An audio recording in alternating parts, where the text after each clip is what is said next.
అసలు దేవుడి మీద నమ్మకం లేని వాళ్ళు వస్తే ఇట్లే ఉంటాయి.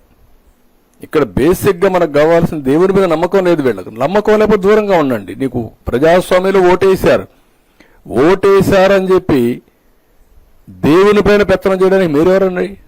దట్ ఇస్ వాట్ ఒక భక్తుడికి అడుగుతాను నేను, నువ్వెవరివి? నీకేంటి సంబంధం?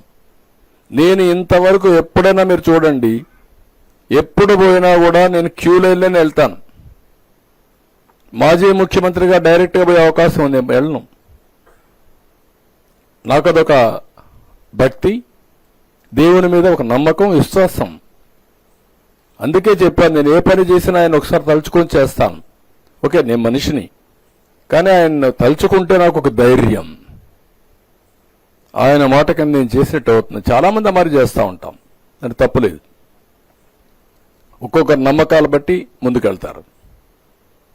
బట్ మత సామరస్యాన్ని కాపాడుతాం. మత సామరస్యాన్ని కాపాడుతామంటే మనం ఏమీ విశ్వాసం లేదని కాదు. That is where I'm saying.